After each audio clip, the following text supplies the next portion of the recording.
I can't believe the discussion we had prior to it. I'm like, we might as well just throw it into the whole mix. We'll talk about it.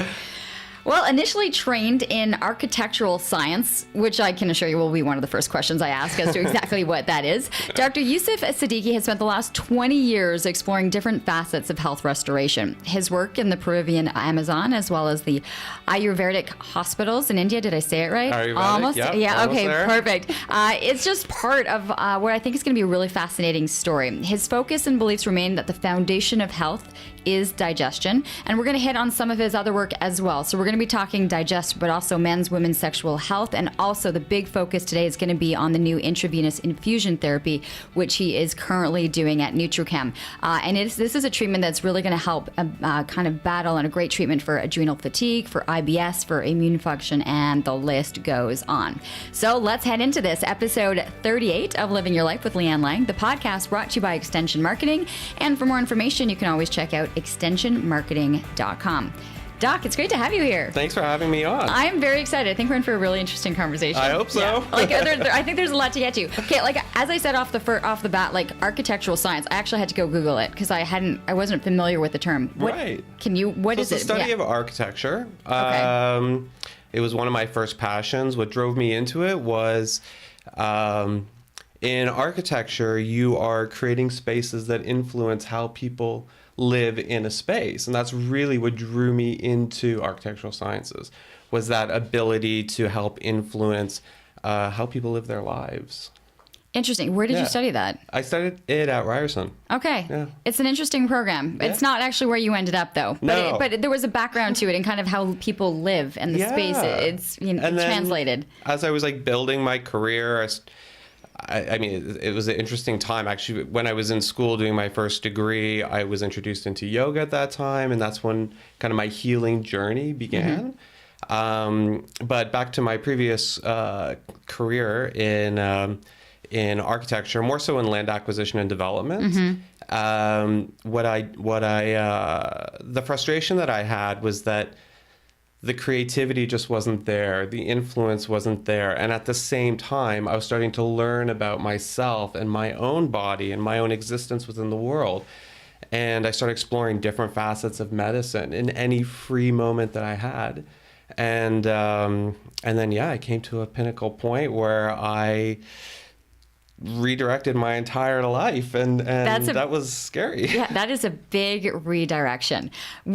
So we'll get to how this kind of goes. Where are you from? Where's home base? Toronto. Toronto. Okay. So did you grow up, did you have family members in medicine? Nope. No, I was raised in a house where my dad says, you only have so many heartbeats in your life, so you don't exercise because you'll run out of heartbeats. So very opposite of everything that I have learned and studied.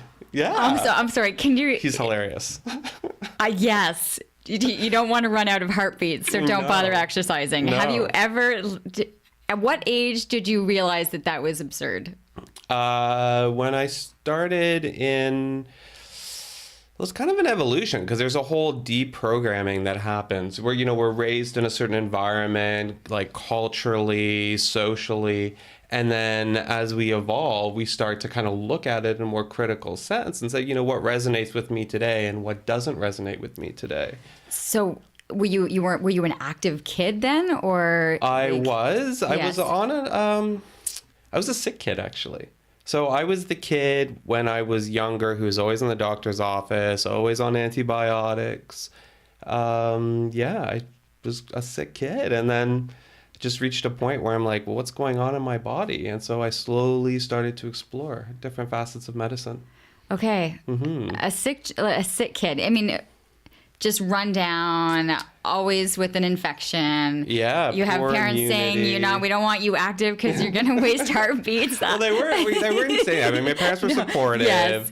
but they're very much into conventional. Well, let me take a step back. They're very much into conventional medicine. My father, the heartbeat guy, mm-hmm. was also very much into alternative medicine. So my mother is Canadian, and my mm-hmm. father is Indo-Pakistani, and so his take on medicine follows more of the traditional side and then the conventional mm-hmm. medicine. So I remember he took us to a reflexology practitioner who would have a medallion and tested all of our food sensitivity. So there was exposure into the alternative world, but very much, you only have so many heartbeats kind of guy. Oh, that is like so yin and yang. Like it's very so yin and yang. Yes. Okay. I'm fascinated by that. Mm-hmm. So you grow up in this household. You figure you're studying. You're getting into this architectural kind of field. Yeah. And that's the same time when you start to do the more exploring of your own health, body movement. So was it someone, just a friend, was like, we're going to go to a yoga class? I mean, that takes that's a different kind of a movement to go with. Yeah. But at the same time, it felt like it was before yoga was really popular. There are only a handful of studios in Toronto. The instructors that were there had been like dedicated yogis. It wasn't something they did part-time. And it was actually my older sister who started going to yoga classes. And she's like, oh, my body feels so much better. So I'm like, oh, I'm going to give it a try. And then one class led to 2 classes, led to enrolling in numerous teacher trainings, becoming a certified yoga instructor. Yeah, and then that catapulted into a bunch of other stuff. Okay, where does it catapult you to then? Because you have spent, as I'm looking at the bio, there's been time spent not here in North America, but around the world, getting influence. So how did that come about? So yoga led to me becoming so this is all while I was managing my previous career. So you're still at this point doing the architectural science? Still, okay, in that land world. Acquisitions, all that kind of stuff. Yeah, all right. I'm very much in that world, very aggressive with my career.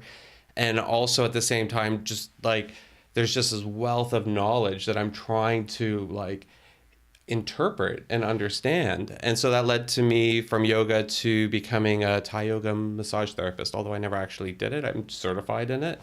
Into music therapy. I studied Ayurvedic medicine in Toronto and then took off to India for a while and engrossed myself into an Ayurvedic hospital and helped out there. Okay, explain that component. Yeah. Because I thought for a while I could pronounce it properly. I mean, and I know there's a history behind this form, but can you explain it for us? So Ayurvedic there's 3 different body types. And the principles of Ayurvedic medicine actually mirror traditional Chinese medicine, which I've studied, and as well as naturopathic medicine. So naturopathic medicine actually embraces all of those different philosophies, but it's about understanding the constitution of the body and where the misattunement is and correcting that misattunement so that the body can correct itself.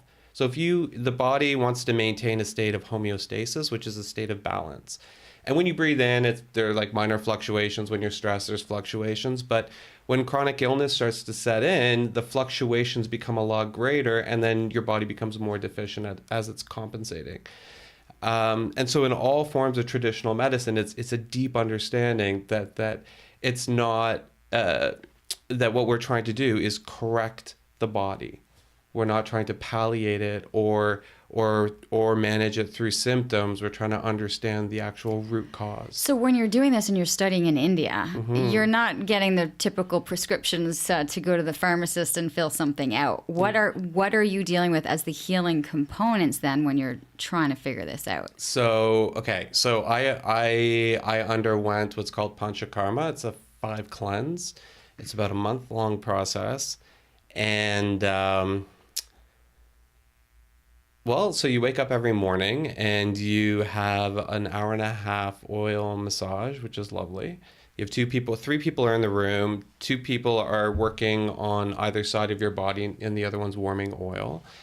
There's dietary restrictions based on your own individual constitutions. How do they figure out what your individual constitution is? So there's an Ayurvedic doctor who's providing all of the consultations and guiding what's going on. There was a really potent drops you put in your nasal cavity to start clearing out your nasal cavity, but also it's supposed to give mental clarity. There's an enema that you go through, which was a horrible experience. You had me at the 1.5-hour massage. Yeah. I was like, I'm sold. and then Then you lost at that. Yeah. So I wouldn't say that's for everyone, but it's something that's part of my journey that I went through. So, and you were there for a month? Like I was there getting treatment for a month. Yep. And I was in India for about 2 or 3 months. It was a while. Yeah. At this point, have you resigned yet from your normal paying job? Oh yeah, I did a long time ago. Okay. Yeah. So at this point, you have left that world behind, and you're fully dedicated and immersed yourself in this. 100%. Okay. So yeah, about in my late 20s, I made the decision to. So it was a lot managing my previous career plus fueling my passion. And I got to like I had bought my first house in my like 28, I think I was 28 or 27. And you're in Toronto. And I'm in Toronto. Congratulations. That's a pretty big deal to be in Toronto and afford a house. Okay. Yeah. And it was a fixer upper. Yeah. And I gutted the house, and the house was like just like it was just starting to come back together again. And I'm sitting in my backyard and I'm like, oh my God, I have to pay for my mortgage. I got to keep working. And it was in that moment that I felt the whole world, like just the weight of the world come on my shoulders. Because up to that point, I was managing my career, but I always knew I could leave. But because of this piece of real estate, I'm like, actually, I can't. And I was sitting in my backyard, and I'm like, what am I going to do with my life? And I'm like, I'm going to become a naturopathic doctor. I'd seen a naturopathic doctor for 4 years. And I'm like, what exactly is a naturopathic doctor? I've been doing all this studying, but I wasn't, and seeing one, but I wasn't actually sure what naturopathic medicine was. So I went upstairs, Googled it. I'm like, here's a form of medicine that embraces everything. It's completely comprehensive. Not only do we have a lot of training in pharmacology, we have training in all of the main natural forms of medicine.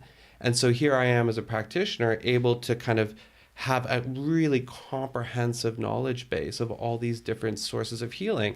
And the benefit of that is that now as a practitioner, I can extract from each one of these previous experiences, my knowledge as a naturopathic doctor, to create individualized treatment plans that help strengthen people's systems. Okay, so having gotten up from your beautiful backyard, looking at your fixer-upper in Toronto, and then going upstairs and Googling the naturopathic doctor, how did you then, like, for most people, that's where they get stuck. So they're like going through they would prefer to stay in that momentum rather than actually take the leap, right? So how did you do it? How did you make that? My younger sister described me as being a really resilient person. And I knew at that point in my life that I wasn't in great relationships. They weren't horrible relationships, but they weren't fulfilling relationships. I knew I was spending most of my time at a job I wasn't enjoying. And I just kind of stepped back and I'm like, is this all there is to life? Because I'm not digging this.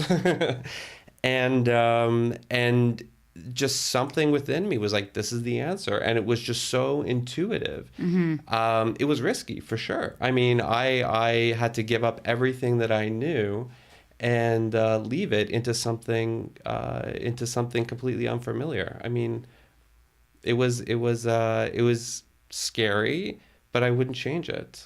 Did you have a strong science? I mean, you were in architectural science, so your science is your math. I have maths and physics. Yeah. So it's funny that you mentioned that. So I had to do my pre-med before I could enroll in naturopathic medical school. And that was an eye-opener. That was so I did my pre-med while I was still working. And I was all of a sudden, I'm like, the physiology of the body. Like I knew about it from traditional medicine, but not from a very sciencey perspective. And it was a big, steep learning curve, to be honest. Yeah.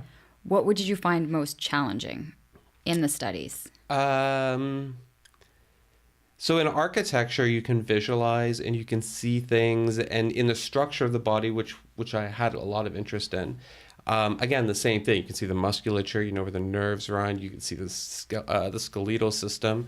But when you're looking at the biochemistry of the body, which is basically the foundation of health, it's something that we know exists, something that's incredibly well researched. But it's not something you can actually visualize. Yeah. And that was a challenge for me. It's floating, right? It's this invisible substance, or I'm sure it's not, but it doesn't have the same graphic knowledge when we can open up a textbook and actually see what it Exactly. actually looks like. But, Exactly. yeah. And it's a ton of memorization on top of that. Well, we know you studied, we know you passed, and we know you get in. So between the trip to India, like where are you in your studies or in your practice when you were able to go to India and be immersed in this? Yeah, so it was at the point where I decided to change my life. I decided to just take an extended break and took off to India. What do you take from that experience the most? Ooh, that's a big question. Like I'm assuming like when you're going through that treatment that you said you're in a month, right? And it opens up this mental clarity and it opens up, did you feel exposed? Like you were almost like releasing the old and being open to the new? I did. And I also felt that in the, when I was in the Peruvian jungle, it reconnects you to your the processes reconnect you to yourself, and as well as to deeply understand the power of the medicine, specifically plant-based medicine. What was in Peru for you? Peru was I had heard about a shaman deep in the Amazon. What's a shaman? A shaman is a healer, in this case, a fourth generation healer. And he uses Peruvian plants as forms of medicine. So I have a fear of flying, which I'm actually getting over. Took this like little plane up into this tiny little town called Pucallpa, and then got into a 4x4 for 4 hours off-roading, and then into a boat and traveled up the Amazon River, and then hiked through the rainforest. This sounds awesome. I totally want to do this. You're in a hut in the middle of nowhere. The canopy's so thick that you can't see out. There was a river that was being heated by a volcano and was just steam. Like you could not touch the water, you would burn yourself. And and then started learning about plant-based medicine from the Aerobatic from the Peruvian jungle. That's really neat. Mm-hmm. That's like for anyone right now, they're going, that's like on my bucket list adventure travel. It was on my bucket list item, and I believe bucket list items are supposed to be ticked off. You gotta work through the list and do it. Well, you've done a lot of that. You study from the shaman. Mm-hmm.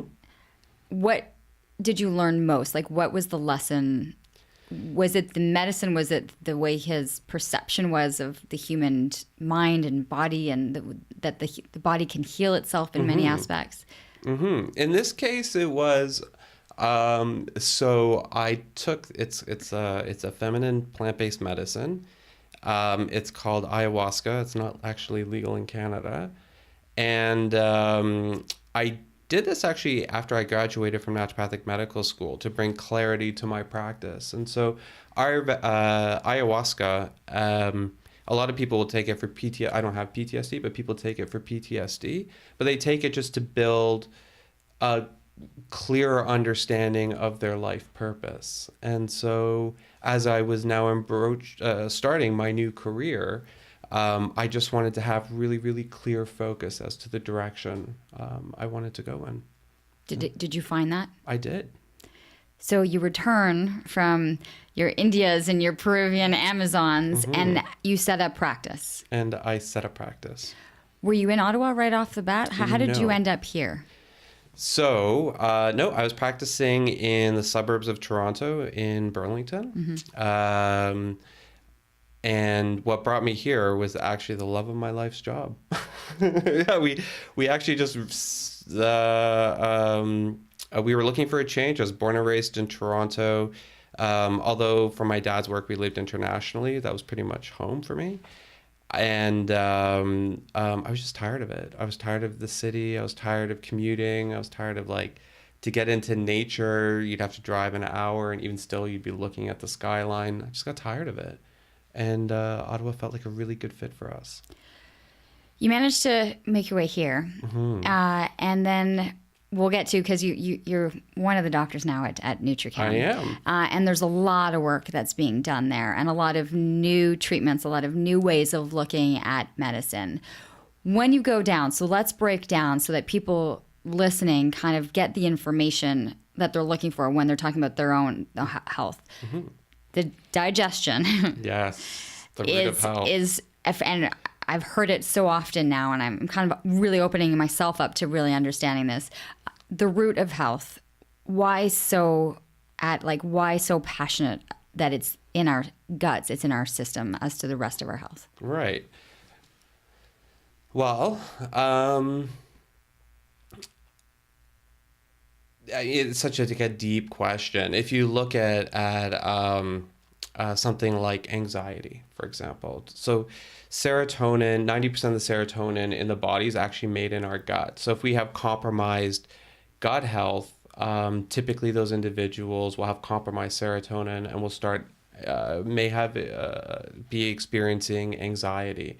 I mean, through my years of experience, the one thing that you see is that people don't know how to nourish themselves, and they don't actually understand what healthy guts are, like what a healthy, properly functioning intestine is. And when it's compromised, there's systemic inflammation, and our body actually has to handle the systemic inflammation. And once you have chronic inflammation, that starts to have kind of a chronic effect on the overall health of the body. And there are all these different systems that it starts to affect. So if you think about it, if you have compromised digestion, you're not actually ingesting. I mean, you are ingesting, but you're not absorbing your food properly, which your body is designed to do. So at a fundamental level, if you have compromised digestion, you're not going to get the nutrients that your body needs. What would the percentage of people who are walking around our world today, how many are really probably dealing with different types of digestion issues? Most people don't know what healthy digestion is to start off with. Okay. All right, for maybe some of us are like, what is healthy digestion? We're going to get kind of gross here. Okay, that's just to warn you. I often have patients who say, why are you so obsessed with my poop? And I'm like, because it's letting me know what's actually going on in your intestine. Is the treatment working? Is it not working? So a healthy bowel movement is...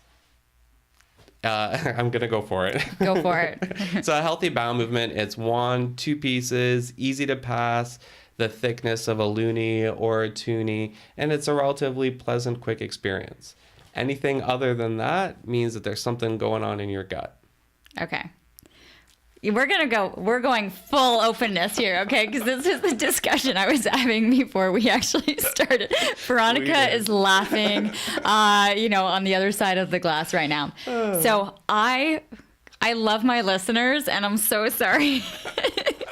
It's important information. But it is, right? Okay. Super important information. So my entire life, all right, I have I think I've had a very healthy digestive system, right? I'm like 3 times a day, exactly what you mentioned. Perfect. I can literally feel like I have to go to the bathroom, sit down, within 30 seconds I'm up and out. Like I don't need reading material, I didn't need anything, right? Like I go and I'm out. Right. And it's not messy, like it's right.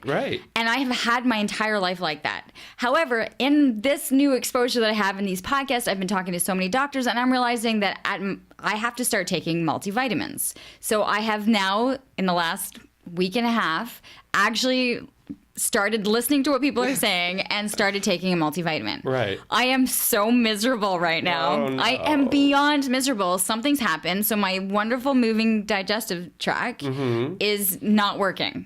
Okay. Like, at all. And I'm like, so I'm thinking something with the absorption or something is blocking everything that used to work. Right. And is not. Right. So did I'm thinking I just messed with my system, get off the multivitamin, I was fine in the first place. So the multivitamin I really liked my 3 times a day feeling really comfortable. And it's good because it's a route of elimination. So then your body can actually, like the natural detoxification process can actually work properly. Yes. But I have messed it up. So, I mean, in multivitamins, some are better than others. The important thing to look at would be iron. Okay. Maybe there's like a higher iron content within the multivitamin that could be causing you to be uncomfortable. Okay. Can I reverse and go, am I able to reverse this and go back to the way it was? Or is there something that I could be doing so that I haven't been absorbing, I haven't had all these vitamins to be absorbing in the first place. My body doesn't know what to do with it. So self-prescribing is always a touchy thing. I've done it. I still do it to some extent. I experiment with my body, and sometimes it's really good, and sometimes kind of like, ooh, I shouldn't have done that, or maybe that was a little bit too much. And it's always good to get an objective perspective on your health. So the way that I work is I'm a big believer in testing, so we can understand what's going on in the body and not work on assumptions, but rather work on actual measurables. How do you take this? So what are you measuring in your patients then to figure that out? So I do a lot of blood testing. I do a lot of urine testing and stool testing, depending on what the patient's coming in with. Blood testing, I'll do more or less like a comprehensive routine blood screening that you get at your family doctor. Although the markers that I'm looking at are a little bit different and more comprehensive than your annual blood work that you get at your family doctor. And from a digestive perspective, we'd be looking at like how your gallbladder is functioning, how's your liver functioning, your enzymes, and we're just seeing, okay, is your body doing what it should be doing? In your case, I'd be looking at your iron levels. I'd be looking definitely at your iron levels and your B vitamins. Urine testing, on the other hand, so there's organic acid testing, which is one of my favorite tests. And it's a urine test. And what it's doing is it's looking for certain metabolites through various systems in the body. And that gives me information as to like how your body's actually absorbing and using things. So for example, for you on who's self-prescribing multivitamin, what the organic acid test is going to do is let me know, are you deficient in glutathione, which is a really potent oxidizing agent for detoxification. It'll let me know, are you able to break down and utilize B12? It'll also let me know, are you producing certain products from bacteria strains, from yeast strains? It'll let me know how your kidneys are functioning. Are you able to, are your kidneys functioning properly? It lets me know, so from the biochemistry side, the mitochondria. So the mitochondria is in every single cell in the body, and it produces ATP, which gives us energy. But in order to do that through the citric acid cycle, there are all these different cofactors that are needed in order for the cycle to work smoothly. And so through the organic acid test, we can test each one of those steps and see, are you underproducing? Are you producing normal amounts? Or are you overproducing? And when you're able to see these results, are you able to figure out why certain things are happening with an individual, or why they're not? Of course. So we look at like a case history. Okay. And I do like I ask anything and everything under the sun, trying to figure out what's going on in your unique situation. A lot of people, and I know that's one of the special, is men's and women's sexual health. So I think at this point it's conception. Like, is it conceiving? Is it like when? Yeah, it's funny that you bring that up. So in my previous practice, before I moved to Ottawa, I had a couple of fertility patients that came in, and I'm like, oh, this is new and exciting. So I did my research and started working on treatment plans for them, and they both got pregnant, and then they told their friends, and then just this organic cascade happened, and 40% of my practice was all of a sudden fertility, and everybody was getting pregnant, which is wonderful. I come to Ottawa. This is quite interesting. I come to Ottawa and I'm like, I'm going to market fertility. This is, your track record's pretty good. This, right? Can I ask you before you did that, like, why was there such a high success rate? Like, what was happening that it grew so exponentially because people were it was working? I think compliance. So my recommendations. So in the treatment, I'm supporting both the male and the female partner, ensuring that the egg quality is optimized. We're working on mitochondrial function. That plays a key role in that. We're ensuring that the quantity and the quality of sperm being produced by the male partner is more than sufficient. And then I also do a lot of acupuncture.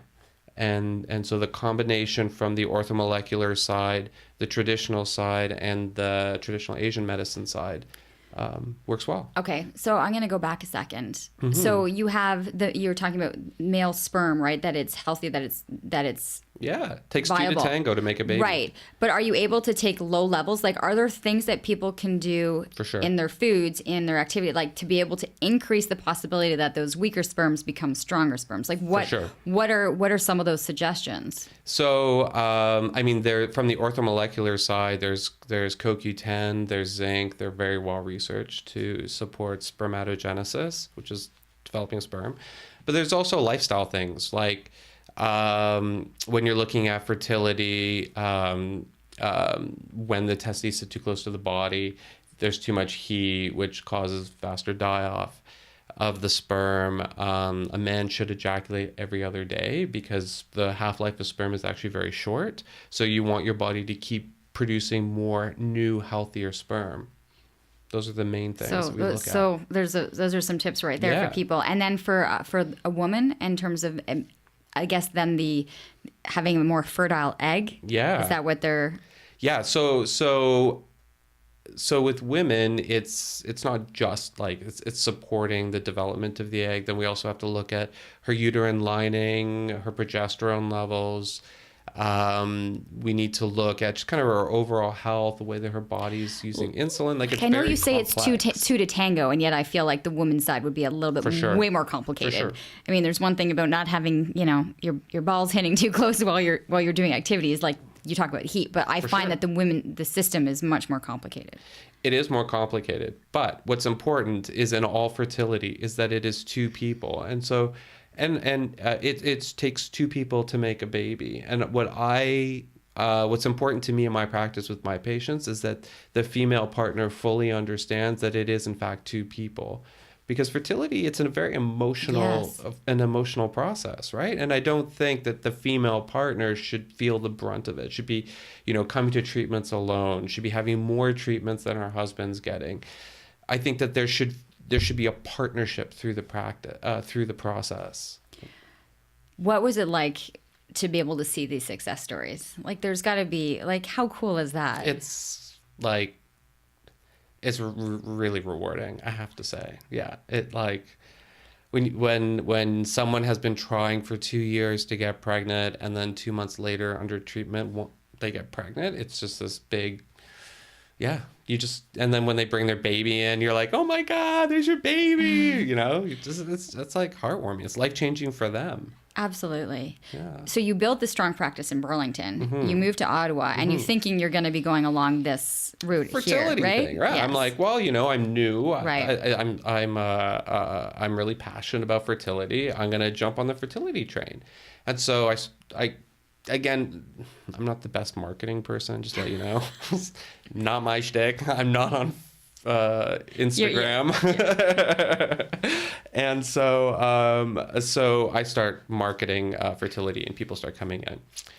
And then I start getting women and men in with hormonal disruptions. And I'm scratching my head because everyone says when I moved to Ottawa, oh, it's so much cleaner and healthier here than compared to Toronto. But I'm seeing these really strong endocrine disruption where fertility is more of a challenge in Ottawa. It's quite interesting. Really? Yeah. It's I would think with our nature and with, being 20 minutes out from being able to go and walk freely and have parks, and we're not sitting in, traffic is bad. Like, what were the factors that I'm surprised by that? So I think on the Gatineau side, there's higher radon levels, which is very disruptive. And there's also higher breast cancer rates I think the highest, don't quote me on this, but the highest breast cancer rates in Gatineau compared to anywhere else in the country.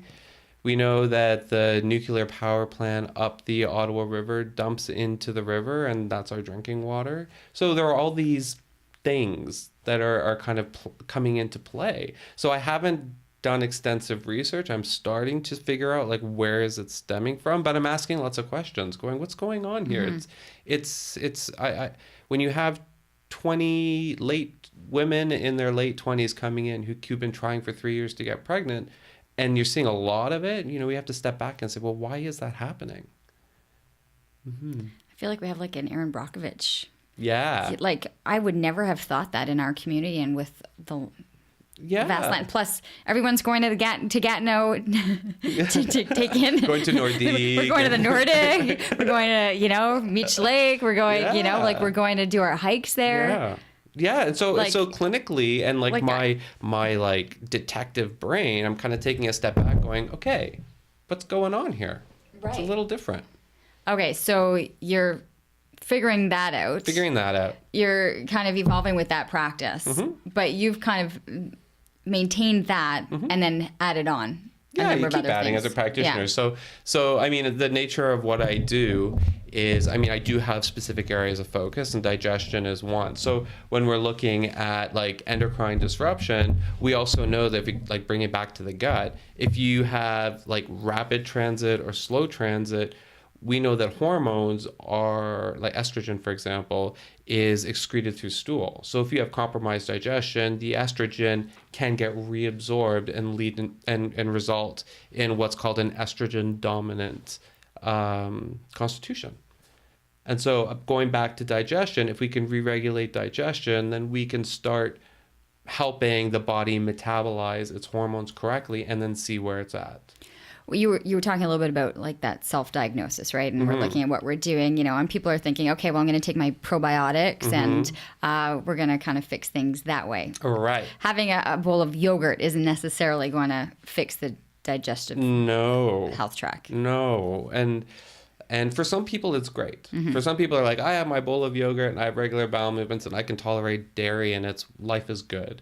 And for a lot of people, they don't... What's really interesting is as an experiment, take dairy completely out of your life for 2 weeks and see how you feel. You might miss, if you have your morning coffee and you like the dairy, there might be an emotional attachment to it. But if you reconnect into your body and notice the changes over a couple, say 2 to 3 weeks, you'll notice that a stickiness starts to resolve, like a fatigue or a soreness in your joints. Brain fog might even start to get a little clearer. Is that for a lot of people who don't actually eat cheese and then they go to a dinner party and then they get bloated? And then they eat cheese at the dinner party and then that's it. Yeah. That's exactly what you're talking about, right? Yeah. This podcast is brought to you by Extension Marketing. They're a new breed of marketing agency that acts as your virtual marketing department, designing and implementing cost-effective marketing strategies that will grow your business. I can speak to this personally, as I've been using the Extension Marketing team to help me launch and grow my business. Founder Pat Whalen has been a lifesaver for me, a genuine coach guiding me along the way into uncharted territory. Tell them you're a friend of the show and receive a free 1-hour consultation. Check them out at extensionmarketing.com. When you eat food, as I was describing having a bowel movement, when you eat food, it's like filling your gas tank in your car. You are supposed to be nourishing your body. If your body is not energized after a meal, it means that you're consuming something that's affecting your digestion. How do you often say for people to log, to jot down what it is that they're eating? Do you like to see that, or is it just it allows people to see maybe where the dysfunction's happening? Yeah, so there's definitely an education piece, definitely, and it really depends on the individuals. There are patients who come in who are really disciplined. They're like, give me a list. I'm going to take out the list, and then we touch base. We say, okay, how are you doing? And then there are individuals who need just to take out the 2 things, and that's their process. As a naturopathic doctor, I don't find it effective for me to do meal planning. I typically refer I'm not saying to and I'm not saying meal planning, but to see where that when you talk about let's take dairy out for a little while, those are the questions that you're going to be asking. Take dairy, I do a 24-hour diet recall. I want to have an idea as to what it is you're consuming. Are you eating mostly whole foods? Are you eating a lot of processed foods? Are you getting enough protein in your diet, enough fiber in your diet?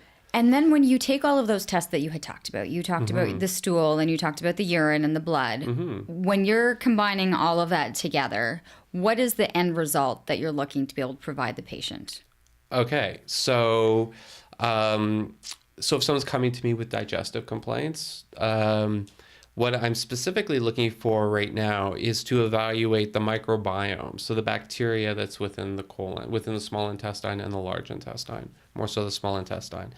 And so when you're talking about probiotics are repopulating the gut with good bacteria, what we think is good bacteria. But what I'm seeing is there's the emergence of what's known as small intestinal bacterial overgrowth, or which SIBO, which is common, is becoming very trendy. And what that is that our intestines should have just a natural kind of happy flora, breaks down the food, breaks down our vitamins, gets ready for absorption. But what we're seeing is that the gut is becoming dysbiotic, meaning that the bacterial flora within the gut is becoming compromised. And that new research is coming out really rapidly right now, that can have an effect on a bunch of other systems in the body. So my assessment tool is looking at the microbiome, like what kind of bacteria do you have in your gut? Do you have overgrowth in your gut? Then that's something that we can very, very effectively work on. How can you effectively work on it? Yeah, it's a fun process. It's so when we figure out what's going on in the gut, we first clean out the liver. I'd first clean out your liver. And the reason being is that the second phase is where we kill off the excess bacteria that's in your gut, and your liver needs to be able to deal with the exotoxins. So we need to make sure that your phase 1, phase 2 liver detox mechanisms are properly functioning. So normally for about 3 weeks, we're cleaning out your liver. How does one clean out their liver? Depends. So there's botanicals. So I use a lot of plant-based medicine as well as orthomolecular medicine, but it depends on the person because some people can tolerate certain things. Some people have allergies. Some people like having a glass of wine. Are we that allowed would not to be part of the liver detox. Okay, all right. So you would be like, no, it's hard. It's like it's a 2-month treatment.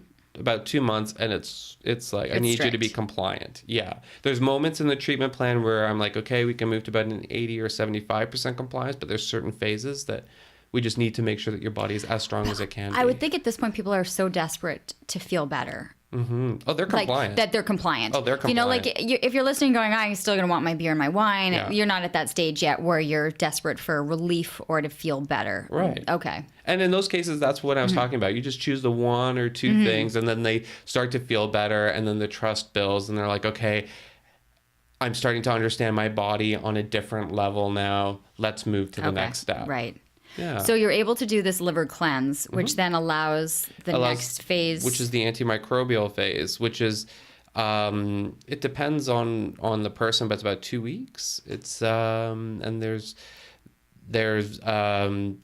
I use a lot of botanical medicine in that case. And what we're trying to do is kill off the overgrowth. So most people will develop symptoms. They'll have probably loose stools through the 2 weeks. It means that we're like eradicating, we're cleaning out the colon. Because of the exotoxins from the bacteria, they might develop flu-like symptoms for a short period of time, but through the 2 weeks it resolves. And to me, that means, okay, we've gotten over the hump of the treatment. We're just kind of finishing off over the 2 weeks. So it's actually a really good thing. It's a good thing to have a slight fever and to not feel... More just like achy, tired. Okay, but your body is readjusting to having a new, cleaner, like a new system almost. Yeah. And is it almost like an oil change? It's kind of like an oil change. That's good. I'm going to use that. I'm going to totally use that. Really? Yeah, that's Look at good. that. Okay, yes, right? You're like, you've gotten rid of, and now you're replenishing it with the new clean. Then we heal the gut, and then we use specific strands of probiotics to rebalance the gut.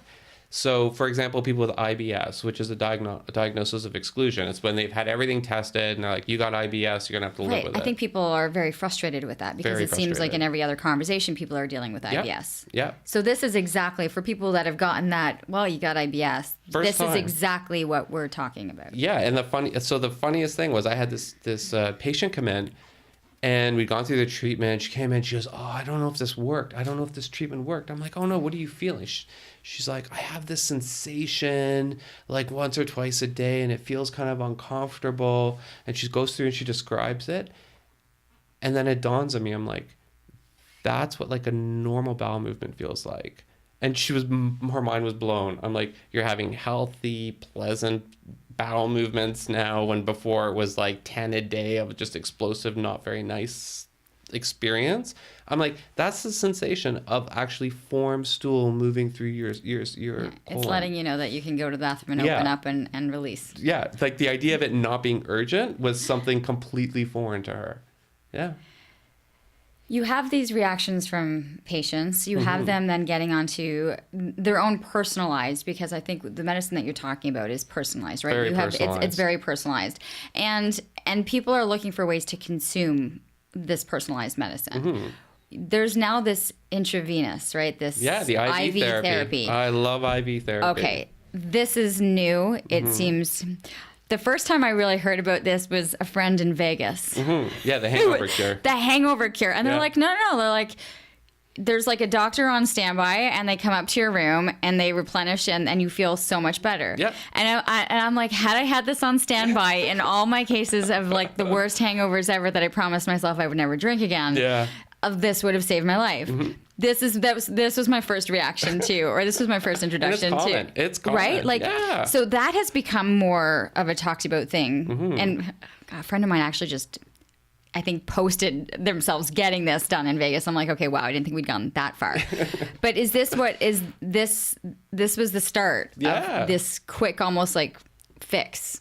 I don't want to say that. The Vegas thing is a quick fix. The Vegas thing, well, it's hydration. Yes. You're replenishing your electrolytes, probably getting a little amino acids in there. It's more than likely what's called a Myers cocktail, which is like a multivitamin, but infused directly into your blood. Yeah. But it's the hydration components, because alcohol is dehydrating you, and it's also stimulating your specific liver enzymes that'll help get rid of the excess alcohol in your system. So that's one way of looking at this IV therapy. The other way is looking at actually what it is that you're doing. Yeah. So this is how long has this been on the market? Like for traditional, like in this type of medicine? So naturopathic doctors have actually been doing IV therapy for quite a while.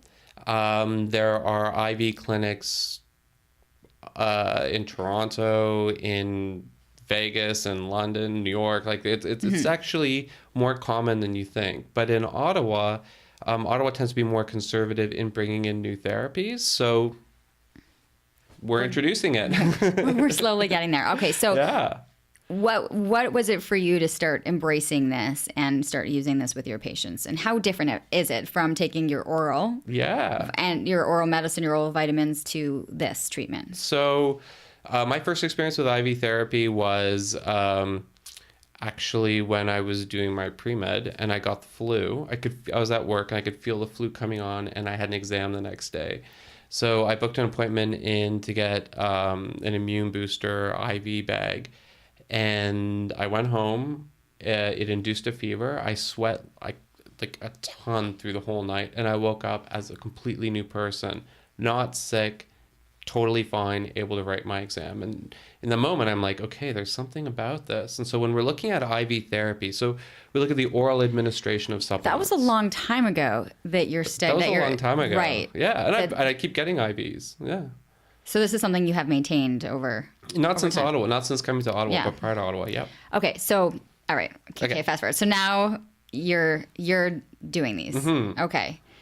What is the difference? Like what is the component to it? Okay, so oral administration versus intravenous therapy. So the first thing is when you take an oral supplement, it's absorbed through your gastrointestinal tract. So it can bind to your digestion will depend on the absorption rate, for one, and then two, some of it will bind to your food and be excreted. And then three, it also processes through your liver because it's part of your digestive tract before it can be absorbed systemically. So although you're ingesting your oral supplements, you're actually only absorbing a portion of what you're taking in. So from a therapeutic perspective, the reason why... I'm going to stop you. Yeah. Even these absorption levels vary because you can have a really good multivitamin and... which is going to be a lot better than maybe ones that you were finding at the drugstore that have almost zero absorption. And people need to understand that there are varying levels of these multivitamins and what the absorption rate is. Of course. And the University of Guelph did a study actually on the absorption rates of different brands. And they... people will be shocked. People will be shocked about the results. Google it. You want to leave it there? Yeah, I'm going to leave it there. You're going to leave it there. Okay. All right. So we're talking about absorption rates through some of these multis. And therapeutic tolerance. So then have you taken vitamin C before? When you're sick? Only when I'm sick. And do you ever take high dose vitamin C? Have you ever experienced the bowel tolerance of vitamin C? So when you take high dose vitamin C or Like magnesium, those capsules where I drop in, it's like 1,000 or 5,000 milligrams. Yeah. Is that what we're talking about? We're talking about that in other forms, but there's a threshold that most people can reach. We call it bowel tolerance. So the moment for example, magnesium and vitamin C, the moment you reach your threshold, you're going to start having loose stools. It's not diarrhea, it's just loose stools, and nobody wants that. So that's what we call the threshold.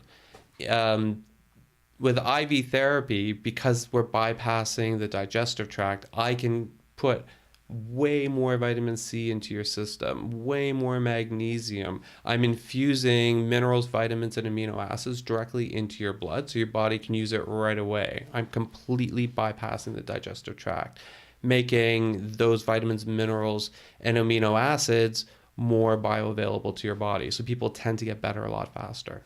So are you looking at IV therapy for when you're sick? Are you looking at it for people who don't want to have to take the vitamins and go through the proper absorption levels? Like who benefits from this? Who's using this? So I mean, as I mentioned before, anyone with a compromised digestion, as we're healing their gut, I'd recommend IV therapy, because at least they're going to start feeling better as they're going through the process because they're getting the correct nutrient absorption. But IV therapy is great for individuals who are looking for health optimization. So if you look at athletes, for example, someone who's about to compete or run a long distance or go cross-country skiing for a long period of time, and they're looking to optimize their performance, they can come in before or after or both. And I would build a compound that would support them through it. This isn't showing up on any Olympic drug testing. Not the compounds that we use. Okay, yeah, so I mean, you're giving yourself kind of this bonus, I'm thinking if it's a nice little cocktail, you're feeling like $1 million bucks ready to go to that start line, right? For sure. But it's all natural. What makes it different than being a performance enhancement for something else? Right. So performance enhancement, so there are regulations. And to be totally honest, I'm not completely familiar with the regulations. But if someone is a professional athlete, they will know what they can and cannot take. And the IV bags are customized. So it's individual to what their requirements are. So you have an athlete that's looking to have an optimal race or experience. They would come in, and can they come in a couple of days before, or is this almost like you want it right prior to? No, it'd be probably a day or two before. And what we're looking at doing is increasing the hydration within their body. We're looking at giving them B vitamins because we know they're going to burn through their Bs really, really quickly. And we're also looking at amino acid complexes to support the protein synthesis, so their body is actually able to repair itself. What about post? What are we talking about when we're looking at on the other end, right? Someone's just run a marathon, or they've just done a long trek. We're looking at higher dose magnesium, for example. So we're starting to look at bringing down the cortisol levels, because when post race, their cortisol levels are going to be quite high, and so vitamin C and magnesium can start to bring that down. We're looking at glutamine, we're looking at carnitine, things that are just going to help support their muscle regeneration, but also start to eliminate the lactic acid buildup that they're probably experiencing. So we can also put a little bit of potassium in there if they're getting cramping. So this is big for athlete recovery. Where I'm thinking the people are in the playoffs and are playing back-to-back games or things. So this is something. And are you learning or seeing that more sports teams, more coaches, more people are becoming aware of this? Yes, so they are. Yeah, so there are quite a few athletes who get IV. I mean, there's a lot of there's some social media where you can see these athletes are actually getting their IVs to support them. Yeah.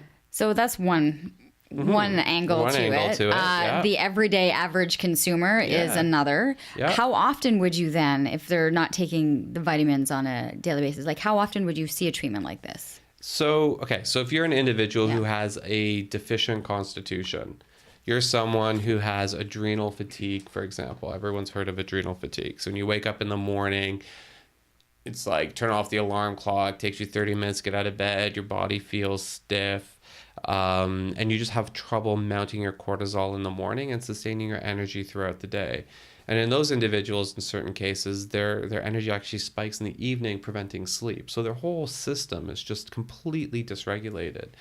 And so in those cases, we know that I would create an IV bag to help support their adrenals, to nourish their adrenals, so that their body starts to self-regulate itself, so that they go to sleep a little bit easier. If they came in the evening, I'd increase the amount of magnesium to help them start to fall asleep. I would increase their B complexes and various B vitamins that support the adrenal gland. And then actually on top of that, I'd be prescribing some botanicals that they would take orally, because the botanicals can't go into the IV bag itself, but just to nourish the adrenal glands. And I see a ton of adrenal fatigue in Ottawa as well, actually. Is this something that will restore itself and that people don't necessarily have to be on this type of a therapy for a while? Like once you've been able to rebalance or to kind of get them back out of the adrenal fatigue, that they can maintain it themselves. So the idea is we do loading doses. So going back to your previous question, is that we do loading doses. So we're trying to build the nutrient stores. We're trying to figure out why there's depletion. And then while we're supporting the structures in the body to control the way the body's supposed to work, we do IV therapy just so they start feeling a little bit better and faster. And then after that, then they can move to oral supplementation because they would have built up their stores. Would you do the IV therapy for those that are looking at fertility? Like, does it cross over that, or they're very different as to who? For menstrual cramps, I would, menstrual cramps, IV therapy is great. But for why is fertility, it great for menstrual cramps? Is there people who really suffer through their menstruation? And migraines as well. There's certain minerals and vitamins that we put into the bag to help decrease the cramping. Okay, so there's someone who has has extreme brutal menstrual cramps. This IV therapy is ideal. Someone who deals with migraines a lot, this is also very good. I mean, there's also underlying reasons why they're having migraines and why they're having a lot of menstrual cramps that we would be addressing. I know, because I know with you guys, you want to get to the core reason why it's happening. But sometimes when you're doing reasons, that, you're trying to be able to alleviate the discomfort. 100%. Like, could you imagine if you have chronic migraines and you know a migraine's coming on and you can just go get an IV drip and it's gone by the time you leave? That's pretty awesome. What then would be going into the system to be able to kind of cure the migraine? Yeah, so the main thing will be a very high dose of magnesium. So it's a muscle relaxant, but then we'd also put in things to increase circulation, to dilate the blood vessels as well. There's certain components that will do that. Okay, but it's not like we have like a walk-in IV clinic, right? That you know exactly what it is and you can feel the headache coming on and you can zip in, or you can feel your cramps are coming so you can zip in. Like, what's the protocol for something like this, or getting involved in this type of a therapy? Yeah, so like, am I right? There's no walk-in. There's no walk-in IV clinic. And I'm trying to figure out how to answer this. Yeah. is that our bodies are really complex, and so when you go to Vegas and you get the hangover cure, it's palliative. It's taking a symptom away and out of your system. And the way that I operate in my practice is, there's some of that to make people more comfortable, but again, it's trying to figure out where the imbalance is. So when people come in, if they're a new patient to NutriChem, they come in and I will do a full assessment. And if IV therapy is part of the protocol, it's part of the protocol. But sometimes there's other things that we need to address first. And a full assessment's done. And within the assessment, we're reviewing blood work to make sure IV is safe in the first place, so your body can actually handle the additional Would it be fluids. unsafe for certain people? It can be, yeah. So we're putting in fluids into the and substances into the body that some people can react to. Okay. Do you swell? No. So when you're getting an IV drip, there's like a little dial. I shouldn't be talking about this. Don't touch the dial. Because it's a calculated drip rate based on your kidney function, based on your body's ability to absorb the nutrients. Okay. And that's going to be different for everybody. And it's different for everybody. So it's actually calculated. So we make sure that it's safe. There's certain instances where someone might have a glucose 6 phosphate dehydrogenase deficiency. In those cases, we can't give someone high dose vitamin C. Someone with compromised kidney function, we have to make sure that the drip rate's really slow, or maybe IV is not a great thing for them. You need to know your body. You have to have the assessment to realize if this allergies. Some people have allergies to certain compounds in the IV bag. I need to know what they are. There's medications that interact. Yeah, so we have to. I will do a full assessment to make sure it's safe for you, and that when I'm designing the customized IV bag, that the ingredients are right for your system. But you would then have those bags prepared and ready for that patient when they're coming in. That cocktail is created. Yeah, and the way that so the amazing thing about bringing IV to Ottawa at NutriChem is that NutriChem's a compounding pharmacy, so they are the compounding pharmacy is regulated by the College of Pharmacists. They have really strict guidelines. They're inspected. We know that when I design the bag, it goes down a clinical pharmacist, or a pharmacist actually looks at the ingredients. It's then compounded by a pharmacist technician with oversight from a pharmacist. Like, there's a lot of control mechanisms to make sure it's safe. Okay, so then I'm thinking, it's like a criminal mind here. Yeah. Are there places then that are saying that they're doing IV therapy, but in fact are not following, that don't have the information, the right information? Because you mentioned that there are so many different aspects of what's in the cocktail, or what's if there's allergies, if there's things that this isn't something to just go to the to what's the word I'm looking for? It needs to be regulated. It is regulated. So there's two. So at NutriChem, there's two regulatory bodies. There's the College of Naturopaths of Ontario, who I'm regulated by. Yeah. And what I'm asking, are there places that are not regulated? Not that I'm aware of. So it's not like, But there's different levels of regulation. Okay. So what is unique at NutriChem is that we have the College of Pharmacists and the College of Naturopaths both regulating how we're doing IV. So I would say in the Ottawa community, we would have the strictest guidelines in terms of IV therapy. Okay. Now I'm going to ask the question that, because I've probably got a lot of people going, this sounds like brilliant. Yeah, it's brilliant. Is it expensive? Like, what is the cost to this, or how does it break down in comparison to what you'd be purchasing and consuming in other forms of medicine? Yeah, and so cost, of course, always comes into play. And there's two components to getting an IV bag. One component is the administration fee, which is my fees to actually administer. It's considered a drug, to administer the drug. And then the second component, and that component is actually covered under most people's extended healthcare benefits, so they typically don't pay for that. And then the second component is the compounding fee. So it's the cost for the substances, the IV bag, the materials, and all of that.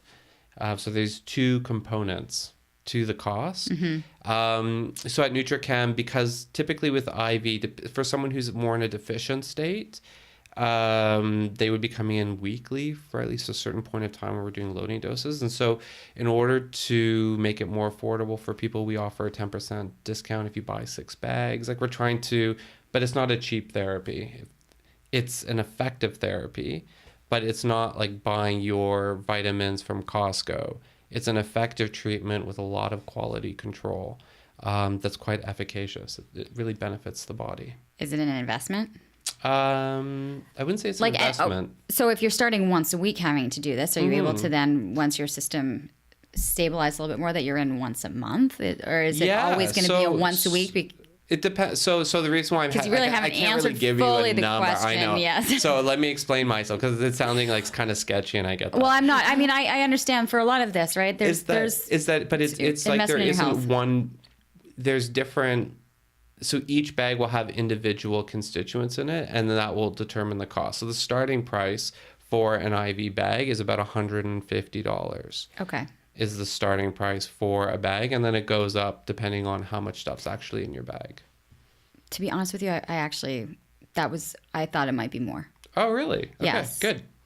Happy to hear that. At the end of the day, because if you think about when you're purchasing a high-end vitamins or any of this stuff, like, you are spending money on it, and if that's coming in and kind of doing the system, But I'm not thinking that I'm doing this weekly. I'm thinking I'm not doing this weekly though. Let me qualify myself quickly. Why I'm like kind of weirded out by. So as a practitioner, what I try to do is detach myself from the money business, from the cost of things, which I know is kind of silly and delusional, but it allows me to give the best therapeutics that I can give. And that doesn't mean that like everything that I prescribe is like $1 million or anything. All right. It just means that I don't know how much things cost, because all I want to think about is how is this going to work in your body to give you the best treatment I can give. And that's kind of my focus. So I'm kind of funny about the whole money. Well, I get that issue. because you might find that I need 10 additional things to that one basic bag, right? So well, and in certain cases, when someone's in like a lot of chronic illness, they need a lot, but they don't need it forever. The idea is that it's not a forever treatment. The idea is that it's for a point in time while their body corrects itself, and then they can either go to maintenance or they can go to oral supplementation. Right. Okay, that's the thing, is that this isn't a permanent solution. This is a solution to be able to get yourself back to understanding what the core reason for the issues, realigning everything, getting you on track. It's almost like it's like this bonus feature that you can have to be able to get yourself back aligned. 100%. So I think for a lot of people to understand that this is a temporary... It's a temporary thing, for sure. It's 100% a temporary thing. But it'll jumpstart the process. It'll allow me to get high-level, large quantities of these substances into their body. Do you think as it becomes more popular or more mainstream that eventually maybe costs will come down on this type of a treatment, or it won't be so avant-garde, right? Some people are still thinking like, oh, this is a little out there, but it's really not. Yeah, and I think that the cost point to me, so as someone who's fully invested into my health, into my healing journey, I don't personally feel like it's a lot of money to do a short-term investment for the IV therapy.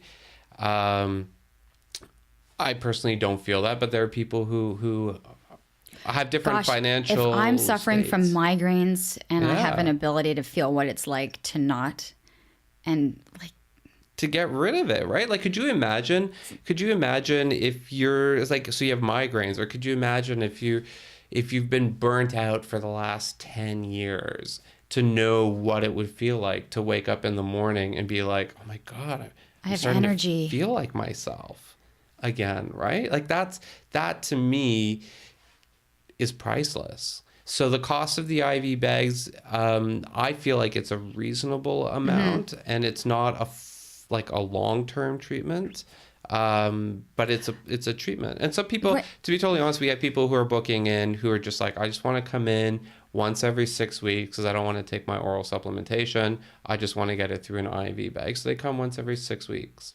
And does it last? Because we're building stores. I mean, you're going to excrete the excess, so you'll notice your pee is a different color. Yeah. Kind of like when you have asparagus. Yeah. Without the smell. And then there's some people who just need more. Like we don't have a focus on oncology at NutriChem. But there are people who are going through certain types of treatment where IV intravenous vitamin C and mistletoe is a game changer for them. What's mistletoe? Mistletoe, it's a plant, like, you know. Okay. And that mistletoe. Yeah. Oh. And so and it stimulates the immune system. So for people who are currently going through cancer treatments, or would this be an additional, like after going through a chemo, after going through something that this would actually help in the recovery after some of the major treatments? Yeah, so it's an adjunct. So depending on the type of cancer and the type of cells, it would be an adjunct care treatment plan. And it's like high dose vitamin C, and we're talking about a lot of vitamin C. Has been proven to decrease the side effects of radiation by 50%. That's significant. So I don't know if you've known anyone who's had cancer and gone through radiation. I am, and it's devastating. It's debilitating, right? So could you imagine going through that process and having 50% more of yourself back again? I mean, it's like game changing, right? I mean, it's fascinating. This has been introduced. I know that it's now kind of into the launch of the IV therapy at NutriChem. Are you anticipating that because it's just been launched, it'll take time to get a lot of people in? We already have we've started marketing it, obviously. And we already have a lot of interest. We have a long list of people. We're just waiting for there's like an inspection process. So right now we're in the inspection process, and we're just waiting to get our stamp of approval to start booking people in. Okay. Which we should have any time now, but it's pretty exciting. So people can tune in. Or they can call the clinic, and Laura or Emily, our patient coordinators, would be happy to answer any questions they might have about IV therapy, and they can add their name to the list, or hopefully we'll hear in the next couple of days we have the inspection. We'll be starting. That's good, because I always do my podcast 1 week ahead of when they actually air. Perfect. So by the time we kind of do this, we should be good. We'll be able to say we're good to go, and you can check out more information. It's really fascinating. It's amazing to see where the world of medicine is going, and just hopefully more how people are taking their health into they're taking it a little bit more seriously, and that they don't have to live with the migraines. They don't have to live with the constant IBS. They don't have to live with the adrenal fatigue. There's ways to be able to fix things. There's a light at the end of the tunnel, right? I think people just want to know that. To gain a sense of freedom and a sense of resilience in your body. Like, how amazing is that?